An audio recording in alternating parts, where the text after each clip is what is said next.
Question number बेटा 3 आपके पास 7.5 exercise का, जिसकी स्टेटमेंट आपके पास कुछ यूं है।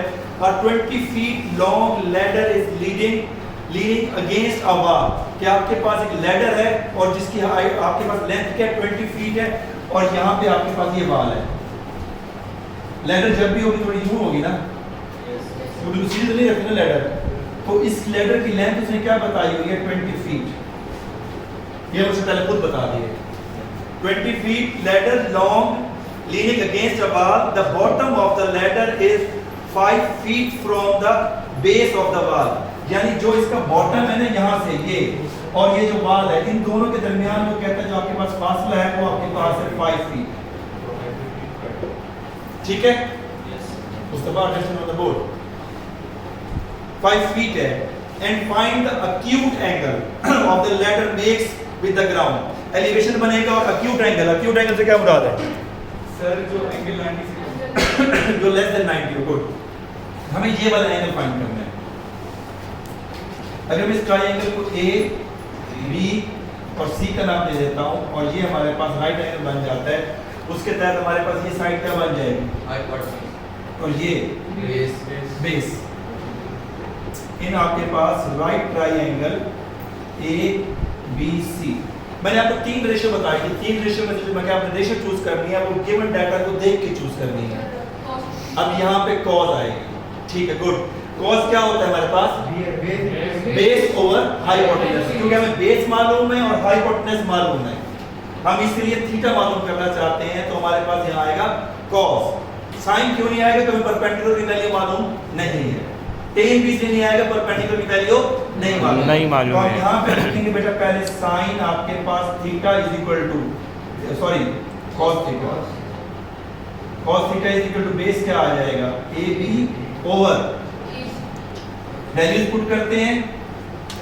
Cos theta is equal to A B की वैल्यू क्या आ जाएगी 5 और आपके पास इसकी आ जाएगी 20। हमें थीटा चाहिए, theta is equal to cos inverse 1/4। Calculator में इसका आंसर निकाल लें, that is your final answer.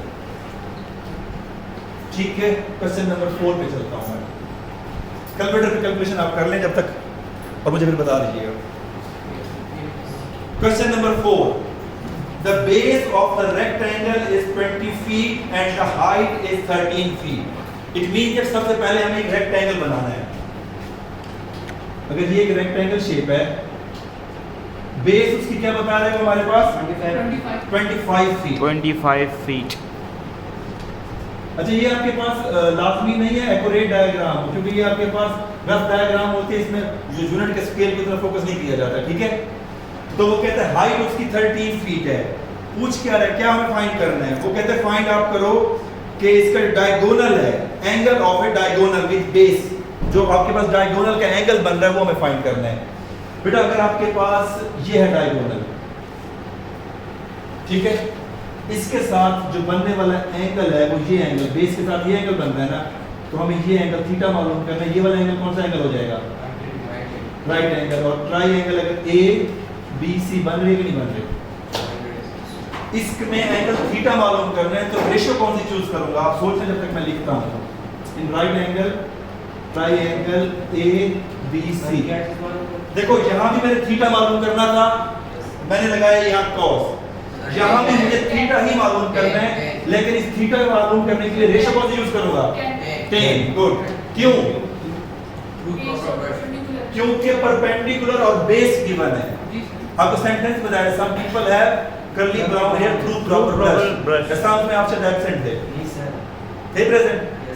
तो आपके पास परपेंडिकुलर गिवन है और बेस गिवन है। मैंने बताया तो वो रेशियो चूज करें जिसमें 2 वैल्यूज आपको गिवन हो, तो वो tan थीटा में आता है। तो यहाँ पे आप क्या लिखेंगे बेटा? tan theta is equal to perpendicular क्या है BC over AB। Values put करेंगे, tan theta is equal to BC की वैल्यू क्या है 13 ओवर 25 और थीटा इज इक्वल टू क्या आ जाएगा tan इनवर्स 13 ओवर 25। इसके बाद आगे आपका काम है कैलकुलेटर का। कैलकुलेटर से आप इसकी वैल्यू निकाल लीजिएगा। 27.4 डिग्री है। अगर डिग्री हो तो 1 मिनट का बटन प्रेस करते हैं, वो भी करके फाइनल आंसर तब लिखते हैं। क्या आता है वो? डिग्री और मिनट का बटन प्रेस किए उसको आप करें क्या आया 27 डिग्री 27 डिग्री और 28 मिनट। बस फिर आप डिग्री और मिनट में आंसर लिखेंगे, ठीक है, क्योंकि उसको कंप्लीट आंसर बता रहे हैं। ये हो गया क्वेश्चन नंबर 4।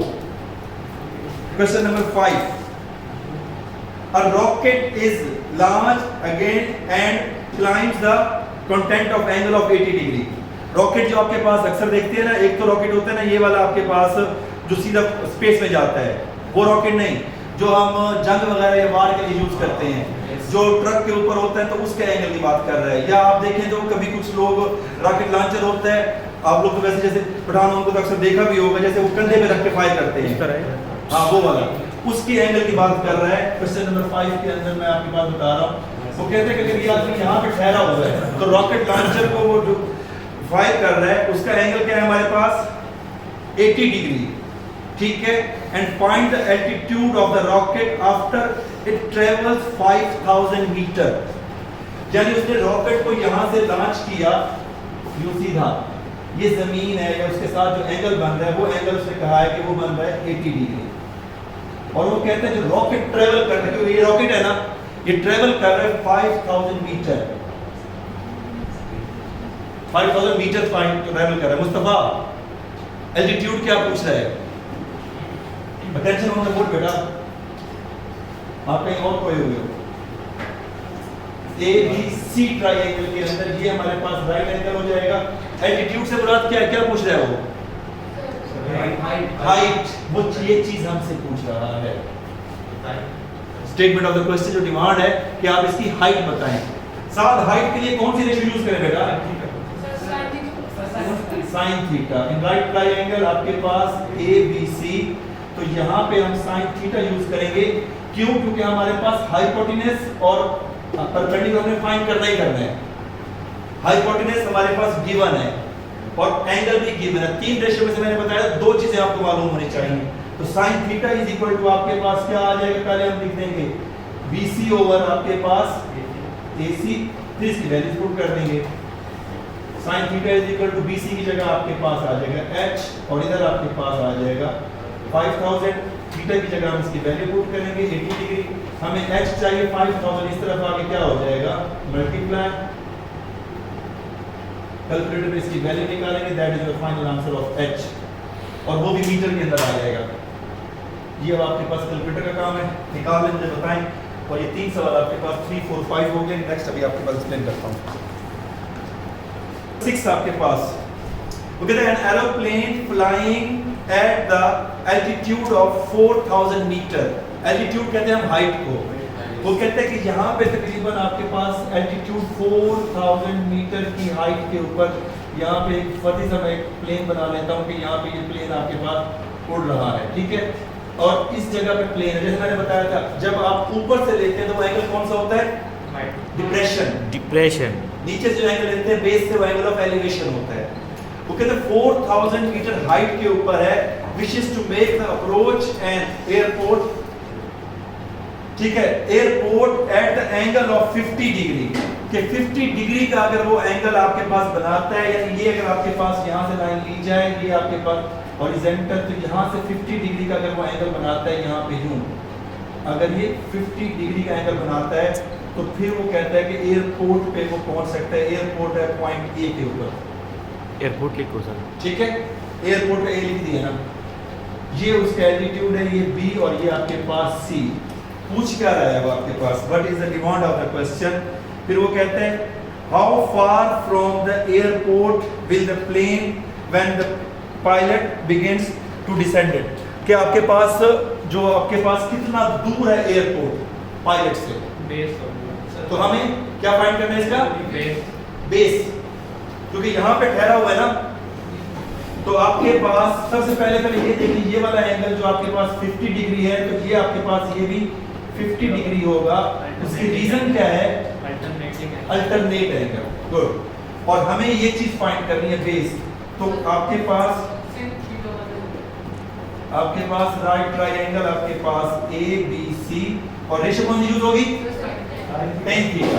साइन क्यों आएगा बेटा दानिश? काशान ने बोला, काशान साइन क्यों आएगा बेटा? तो बेस फाइंड करने साइन थीटा के रेशियो में क्या होता है? परपेंडिकुलर और हाइपोटेनस करनी बेस फाइंड है, तो आप कह रहे हैं परपेंडिकुलर और हाइपोटेनस है, तो साइन पे क्यों यूज करेंगे? If you have to find the hypotenuse then use sine. जब हमें बेस फाइंड करनी है तो बेस क्या होता है? आपके पास परपेंडिकुलर ओवर बेस, तो tan theta is equal to आपके पास क्या आ जाएगा? BC ओवर आपके पास AB, तो आपके पास tan थीटा की वैल्यू हमारे पास आ जाएगी 50 डिग्री, BC की वैल्यू हमारे पास क्या है बेटा? 4000, और AB आपके पास हमें मालूम करना है। AB को लेट हम x कर लेते हैं, क्योंकि बेस को हम x लेट कर सकते हैं। अब हमें x फाइंड करना है, x को आप यहाँ पे लेके आए, x is equal to 4000 divided by tan 50। Calculator से जिसका आंसर आ जाएगा वो आप लिख दीजिएगा मीटर के ऊपर, वो आपके पास आंसर होगा। ये हो गया क्वेश्चन नंबर 6। अब देखते हैं क्वेश्चन नंबर 7 क्या आ रहा है? 3356.3 मीटर, ये इसका आंसर आ गया। ठीक है, yes sir. Question number 7, a guy wire sporting wire runs from the middle of the utility pole। वो कहते हैं एक पोल है बेटा, यूं अगर ये पोल आपके पास इसकी लेंथ जितनी भी है, अगर फॉर एग्जांपल ए बी है, तो वो वायर को इसके बिल्कुल सेंटर से बांधते हैं, मिडल से। Yes sir. ठीक है, middle of the utility pole to the ground the wire makes of an angle is to 78.2 degree. जो एंगल बन रहा है जमीन के साथ वो बन रहा है 78.2 डिग्री। 2 डिग्री यहाँ पे जैसे मैंने बताया रफ डायग्राम होती है, तो 78.2 डिग्री ये उसका एंगल बन रहा है। आगे क्या कहता है? With the ground touches the ground 3 meter from the pole, और जो आपके पास पोल जितना दूर है उसके बारे में बता रहा है कि वो आपके पास 3 मीटर का फासला है यहाँ से, और ये चीज आपने मालूम करनी है। अगर इसके नाम मैं दोबारा लिख देता हूँ, A B C और ये D। इस क्वेश्चन के अंदर आपको आंसर निकालने के बाद एक काम और करना पड़ेगा, क्योंकि वो कहते हैं आपके पास मिडल ऑफ द पोल है, यानी जो हम आंसर निकालेंगे वो आएगा सिर्फ BC, and BC is the mid point है। तो हाइट ऑफ द पोल निकालने के लिए मल्टीप्लाई बाय 2 करना पड़ेगा, क्योंकि ये हाफ है ना। Yes sir. मिडल का मतलब ये होता है कि हाफ से बांधा गया है, तो हमें पूरे जो वैल्यू चाहिए उसे 2 से मल्टीप्लाई भी करेंगे। सबसे पहले अगर मुझे BC फाइंड करना है तो मुझे कौन सी रेशियो यूज करनी पड़ेगी? इन राइट ट्रायंगल ABC के अंदर sin cos tan कौन सी यूज करनी पड़ेगी? tan यूज करनी पड़ेगी। इसे मैं लेट y कर देता हूं, ठीक है। tan theta is equal to आपके पास क्या आ जाएगा? BC ओवर आपके पास AB वैल्यू पुट करेंगे, tan 78.2 degree is equal to BC को हमने y लेट किया हुआ है, और आपके पास AB की वैल्यू आ जाएगी 3, हमें y मालूम करना है, तो 3 tan 78.2 degree is equal to y। Calculator का आंसर निकालो, क्या आता है बेटा? 14.36। तो y इज इक्वल टू 40. 14 अच्छा 14 है 14.36 मीटर। मीटर। ये आपके पास आ रहा है y, और हमें जो चाहिए लेंथ ऑफ BD, तो BD हमारे पास क्या हो जाएगा? BD is equal to 2 into 14.36 आपके पास मीटर। तो ये क्या आ जाएगा आंसर इसका बेटा? 28.72 मीटर। मैंने आपको बताया कि डायग्राम में रफ बनाई है, ये डायग्राम आपके पास सही नहीं है। पेपर में आपने बनाने एक रफ स्केच बनाना है, क्योंकि वरना ये 3 मीटर ज्यादा है और ये आपके पास 14 आ रहा है, ये कम आ रहा है। तो जब आप डायग्राम बनाएं थोड़ा सा डिस्टेंस उसका रख लीजिएगा, ठीक है। तो मुझे उसका आंसर तो नहीं पता था, जिसकी वजह से ये आपके पास डायग्राम रफ बनती है। ओके। क्वेश्चन नंबर मैं देखता हूँ, ये आपके पास 7 हो गया। 8 की मैं देखता हूँ कि 8 हमारे पास पॉसिबल है यहाँ सॉल्व करना, ठीक है, वरना दोबारा सॉल्व करते हैं, क्योंकि दोबारा 8 सॉल्व करते हैं। पॉज कर दीजिए। Question number 8, a road is inclined at the angle of 5.7 degree. वो कहता है रोड जो है ना आपके पास थोड़ा सा आपके पास चढ़ाई है, और जो थोड़ी सी चढ़ाई है ये आपके पास एंगल कितना बन रहा है? यहाँ पे अगर मैं इसका एंगल बनाता हूँ वो बन रहा है 5.7 डिग्री। हल्की हल्की आपके पास स्लोप है, ठीक है। और कार ट्रेवल कर रही है, वो कहते हैं इस रोड के ऊपर कार ट्रेवल कर रही है। ये जो रोड है इसके ऊपर क्या कर, और ये कार चल रही है और कार कितना फासला तय करती है 2 माइल्स 2 माइल्स करती है ए बी सी। हमारी ये क्या बन गई बेटा, राइट ट्रायंगल बन गई, नहीं बन गई? अगर ये ए बी सी है और ये राइट ट्रायंगल बन रही है तो वो आपके पास जो क्वेश्चन की स्टेटमेंट है वो कहता है कि how high above the sea level, यानी आप इसकी हाइट बताएं उसने कितनी हाइट कवर की है। मतलब ये कि वो क्या पूछ रहे हैं, परपेंडिकुलर। तो रेशियो कौन सी लगेगी? गुड। राइट ट्रायंगल आपके पास ए बी सी, तो इसमें लगेगा आपके पास sine theta B C over A C. Sine theta क्यों लगेगा? क्योंकि मैंने आपको बताया गिवन डाटा को देखा, तो अगर हमें बेस दिया गया होता तो फिर हम लगाते कॉस, सॉरी बेस दिया गया होता हाइट पूछता तो फिर हम टेन लगाते, क्योंकि उसने हाइपोटेनस दिया है, एंगल दिया है और ये पूछ रहा है। वो तीन रेशियो साइन कॉस और टेन आपको ज़बान अच्छी तरह से आनी चाहिए, ठीक है। अब इसकी वैल्यूज पुट करते हैं। 5.7 डिग्री BC की वैल्यू हमारे पास h और AC की वैल्यू हमारे पास 2, हमें h मालूम करना है, तो 2 sin आपके पास 5.7 degree is equal to h। क्या आ जाएगा इसका आंसर बेटा, कैलकुलेटर में निकाल के आप बता दें। h इज इक्वल टू 199 आपके पास, ये क्या है एंगल हमारे पास माइल दिया हुआ है ना, तो ये माइल ही आएगा, ये उसकी आपके पास हाइट आ जाएगी। Is that clear? Question number 8 तक आपके पास हो चुका है। जो आखिरी 4 सवाल है वो इससे भी ज्यादा इंपॉर्टेंट है और थोड़े से इससे हार्ड भी हैं।